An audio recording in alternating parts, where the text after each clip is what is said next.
Hey everybody, welcome to another Conversations and Cases. And I think today we're going to chat a little bit about one thing that we all kind of have in some way or another, and that's just we have these traumas sometimes, little traumas, big traumas and stuff. And we got a good buddy of ours here, Angie Frazier. Thank you. And so we met because of our Lululemon ambassador thing. So we're both at the Clay Terrace store. Yep. Along with our other buddy Roger. So if you go in there, you see our pictures on the wall, which is kind of Pretty cool. interesting, right? I mean, you get buddies taking pictures with your picture and then texting it to us, which is a ton of fun. Yeah, we get that a lot. It's fun. And we are a bit partial to our Clay Terrace Lululemon, although we love our Keystone buddies as well. But anyway, welcome. We're Thank so grateful to have you here. And just a little bit about yourself. Like you don't just go run 3 miles. You go run 100 miles, 103 miles. So you do this ultra holy smoke stuff. Yeah, I enjoyed running when I was younger, in school, and then life happens. You get social. You start raising babies, and some people stuck with it. And when they're raising families, I wish I would have, but that's okay. I think when the boys got a little bit older, I'm like, I want to pick that up again. And so you'd start with 1 mile and then 2 miles. And it became my therapy for Why did you stress. think you didn't have to stop at 3 miles? I don't know. It's like everything else you do with most people. It's, well, I've reached the 5K. What's next? I want to What's do the next? 10K. What's the half marathon? And then I really got into road running for half marathons. And like now I just want to get faster at it. Eventually, I was introduced to trail running. And that turned into ultra running, and you always just have to find that next step. So What's ultra running? Like, anything what does that over The a definition. marathon. So Okay. typically it would start at a 50K distance. So if which I is ran 31. 26.3, mean? Wow.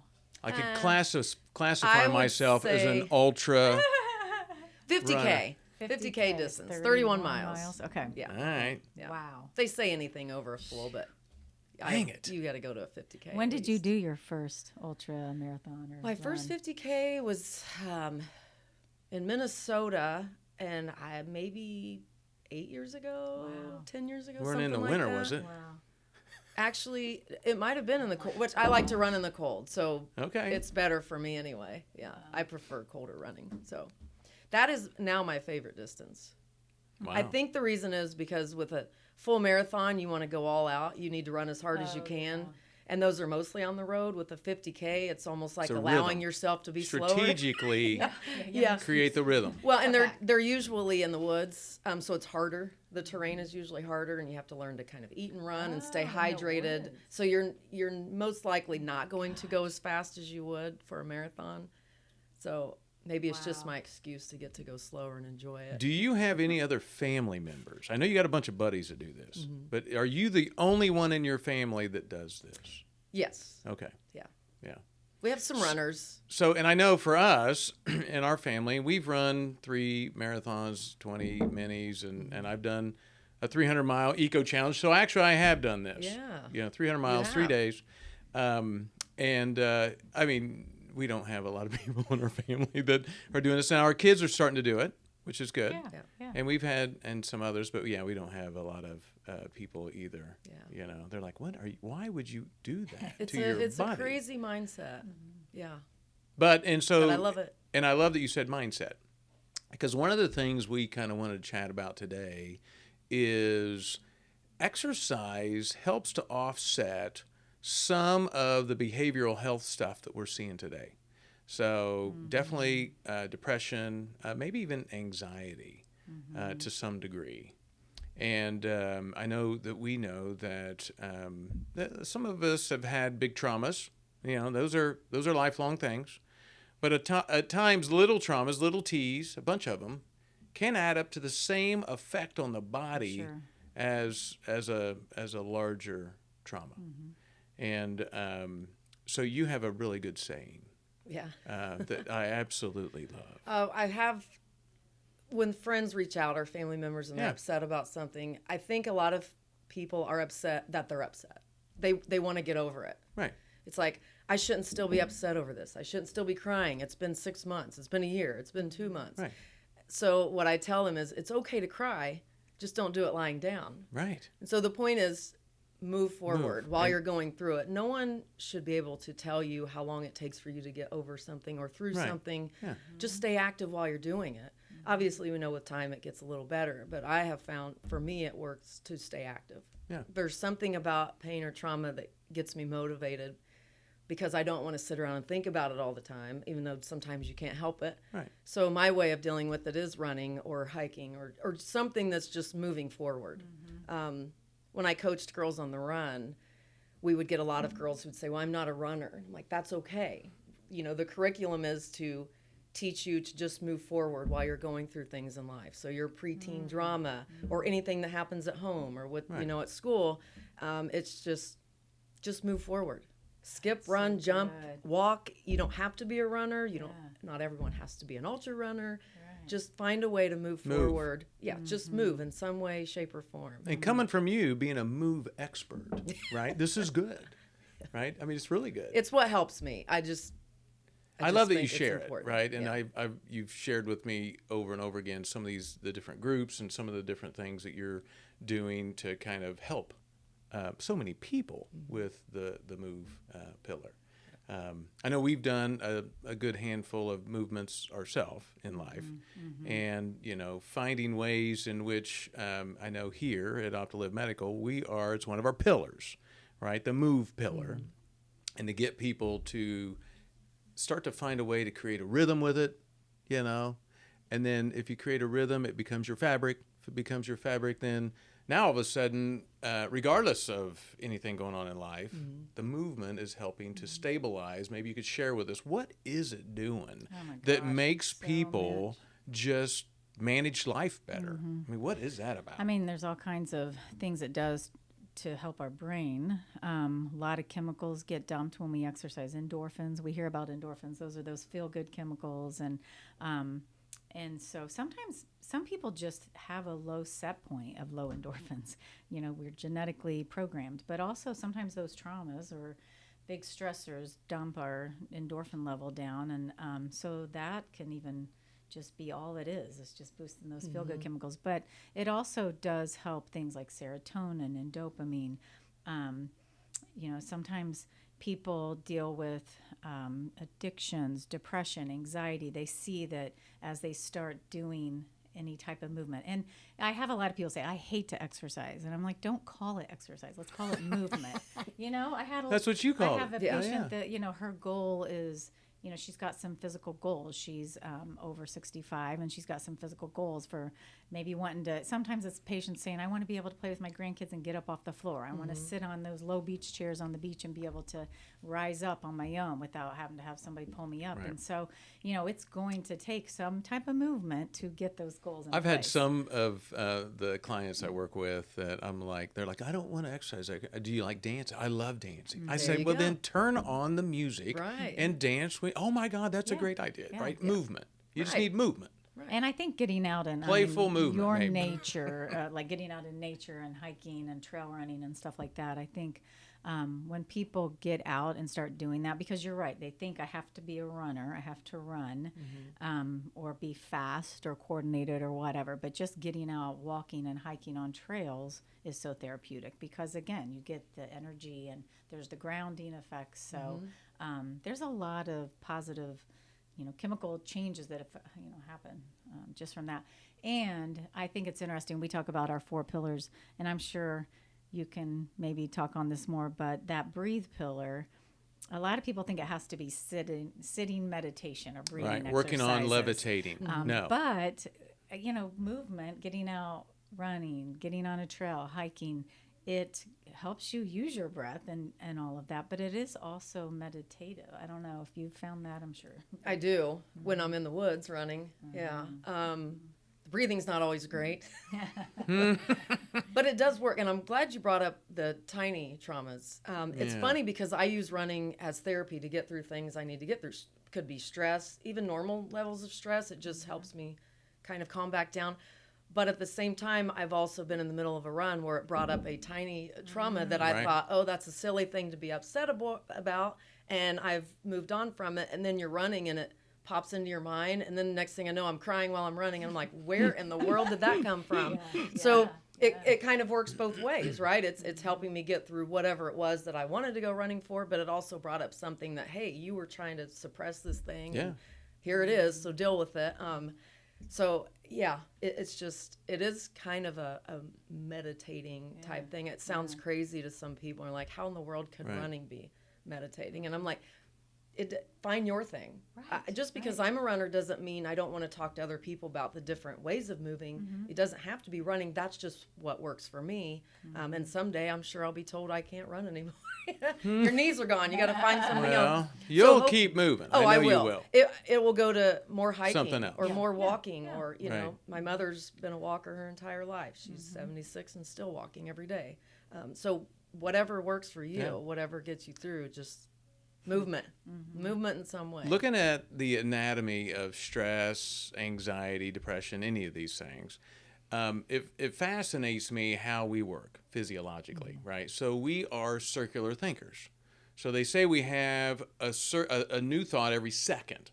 So at the end of the day, if you're not managing your thoughts, it's 70,000 thoughts. Then you go to sleep, and sleep causes us to reset, like a lot of the chemicals, even the brain. At that point, it's looking at everything we did today. Is there anything here I have to remember? And then the hippocampus, right, stores. I mean, it's just bizarre what's happening. And then so if we've had a little trauma or even a big trauma that day, then it gets stored, right? And then a lot of times, most of these memories, if it is being stored, it wants to be resolved, right? So it's like it spins up. Maybe the next day, it's like, don't forget what happened yesterday, right? And it spins, and if you can't resolve it, it spins. And then our nature, it feels so personal, but our nature is always to take it, well, what's the worst case, right? And if we can't resolve it, all of a sudden that becomes our anxiety or our depression. And so we've got to get really good at saying, no, now hold on a second, that isn't helping me. Or I'm going to forgive someone or something. So that it just doesn't spin all day, right? Now, the happy hormones are nice because even though these things are spinning up, we still get a little dose that says, you're doing okay. You should feel fine, even amidst this stuff, which is why the movement physiologically is so powerful. It can be from a hormones perspective, right? But just to get people to understand the physiology of little traumas and big traumas, how they play, how they impact our life, and it's not personal. All this stuff feels so personal, and it's just not. So we got to get super objective, become these little mini scientists for what's happening to me, and then find ways of starting to heal. And the movement will definitely begin the journey like immediately. Like you could do, a mile good walk and just feel good. Like immediately. You never go out and exercise or walk or move and regret it. I mean, I've never heard somebody ever I know, say afterwards that. going, God, I wish I hadn't done that hot yoga class. Yeah. So then the next time when your alarm goes off and you're like, remember how great you felt after? And then you're like, nah, I feel good right now.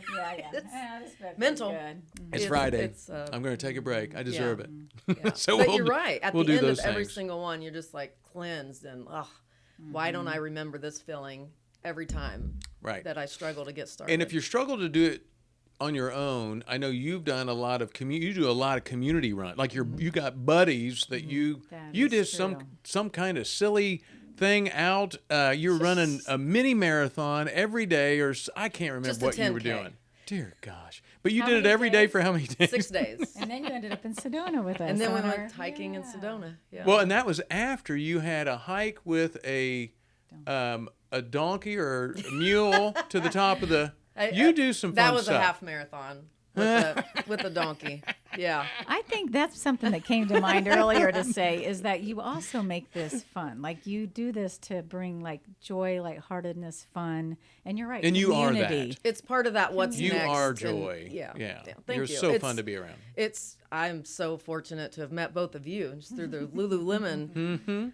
But I always look for it doesn't have to be something that's harder the next level. I just want it to be something different. I think that's what keeps me engaged. And so that's another way to get through anything you're going through, right? You just got to get creative and see how you can mix things up to keep it enjoyable. It's perfect. Yeah. And I think different seasons in life. Obviously, we're both at this wonderful menopausal That's age, right. and I even You guys see get all the the special fun changes, stuff. Yeah, you know, we do. throughout my life, because it is like running and exercise has been such a stress reliever for me too. And I really do think it's helped me manage, like you mentioned, hormones, because it balances hormones when you exercise and move, balances your insulin, your blood sugar. Some women, you know, even feel like their hot flashes are better, and it sounds counterintuitive, but I mean, it's, you know, it is, I think it's another therapeutic thing to help manage this stage of life, and to hopefully, as we age, help our joints and our muscles. We're going to naturally lose muscle mass. Every decade, they say you can lose up to like 10% of your muscle mass if you're not being intentional and using them. So we have to find some way to use it and make it fun, you know? Mix it up. Yeah, I think it is really important. So, anything else on the move pillar that you can think of that would be helpful for people to?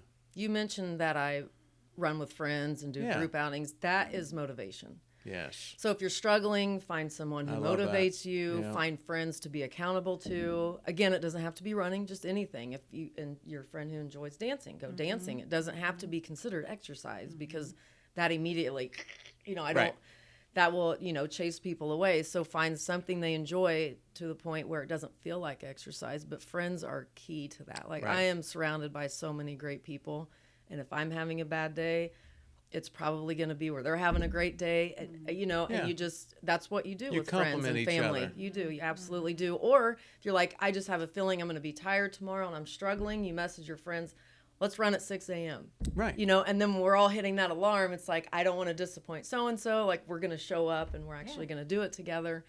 So I would always suggest with movement, find your people. I think another thing on a self-motivation, and Amy, you say this, the research shows that if you exercise for 14 minutes, target heart rate every day, you live 7 years longer. I mean, that's crazy. And now, if you do more than that, you know, you'll start to lose some of this extra stuff, you know, like my midsection stuff. And so you can find ways of adding more than 14 minutes, but 14 minutes, everyone can do Lengthen 14 your minutes. telomeres, you know, that's in that your cellular aging. You know, you can reverse some of that cellular aging by doing The telomeres are the end caps on your chromosomes to hold your DNA together. Very good. You listen. Well, sometimes I listen. And I'm glad you brought up the short amount of time that you can do some movement every day, because I think people allow themselves to use their busy schedule or Thank parenting you. or coaching as I a don't reason have not time. to. I I don't know. have time. You can get very creative. Yeah, I you will can. challenge everyone to call me and tell me their situation. I will find you 14 minutes in your day to Right. go Right, exercise. Absolutely.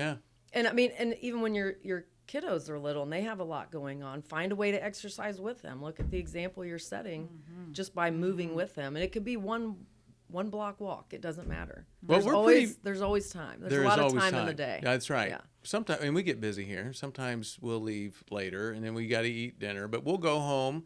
We'll do like 14 minutes of a HIIT, you know, high intensity interval training, and then do 10 minutes of weights, and you know, we're done. Yeah, But you just feel better. you do. My joints feel better. My shoulder usually feels better. And so using that as a way to motivate. But we also know one of the things, you know, outside of longevity is it will help on the behavioral health side of yourself. We know that right now, statistically, at least in the United States, we're seeing a rise of behavioral health conditions. And the younger generation, even more so, it's like 3 times greater than the general population. And so I think it's important to use this as a way of helping to maintain stability in the mind when we're in a culture that really challenges it, right? I mean, there's just too many things to think of at one time, and it can be disorienting. And that in itself can be part of the problem, you know. 100 years ago, they didn't have all this extra stuff distracting them. And so trying to find ways in which you can offset it, the movement definitely can help. Yeah. And I think, you know, we look at the blue zones, they don't go to the gym. These are the people that live to The be people 100. that live, the blue zones are those that the oldest living, like they have the most centenarians, those that live over 100. And a lot of it is they have a tribe. They're a tribe that they in their community. Ooh, I like that. But one of the big things is functional movement. They're very active, functionally active people, and they Garden, go outside and right? they That would walk be an to their example, friends. or- They yes. garden. They walk to the grocery. Right. They are constantly active all day. We sit for hours and hours and hours and hours, and then we go to the gym for an hour and think that's going to make up for it, and it doesn't. And so, I think that's so. One of the cases, or a case I was going to mention today, was interesting. The motivation, I think, for movement in all of us is different. Sometimes it is anxiety or stress relief. Sometimes it's to lose weight. This patient, I was going through some examples of because their sugar became borderline. They were like hitting into that pre-diabetic, diabetic range, like right at the edge. And so we were talking about different things that'll lower your blood sugar. And I mean, there's some pretty phenomenal data looking at like the spikes in your blood sugar after you eat. If you just go for a 10-minute walk, like it really drops your sugar, it keeps your sugar normal, okay? And so I was showing that. And this patient had some neurological issues too.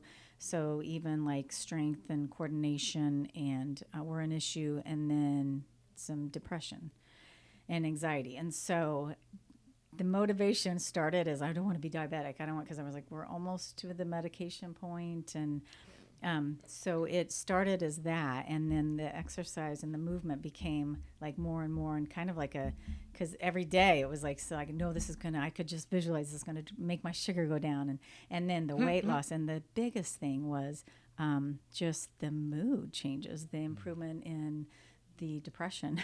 So the next time I saw him, it was just phenomenal. We were talking about all the benefits he gained without really being the whole motivation of it all. And so I do think figuring out your why, and then your how, and that's why this is literally every single patient's medical plan. We go through all 4 pillars, and movement is part of that. That's your prescription from us. Correct. And then you work with them and coach them to try to figure out, how am I going to make this doable? Fun and doable. In my life. I like fun. Fun Yes. and doable. Yes. And sustainable, because like you Enjoy it or you mentioned, won't stick Amen. with it. and if you do have little kids, or if your kids are I remember we would take the kids to soccer practice, and then I'd have to go pick her up from dance, and then go back here. But I always kept a pair of tennis shoes and some extra clothes in my car, always. And then sometimes, like, I'd be that 15-minute break. I'm like, well, I have nothing else to do, and I'm not going to just sit here and watch her dance, and then I could just go for a run or walk. So, anyway, that's the brief case, but it is good. pretty profound to see all the benefits. And then we see it Absolutely. over and over again, right? We're doing this over and over again with a bunch of people. Yeah. We're so grateful that you came in today. Thank you for having We really, me. really appreciate you sharing all Yeah. this stuff and just helping to motivate people to continue to move. Well, you guys motivate me every time I walk in here. Oh, good. So appreciate you tuning in. Definitely subscribe, hit the thumbs up, share it, all that fun stuff. Wishing you guys a wonderful day. Take care.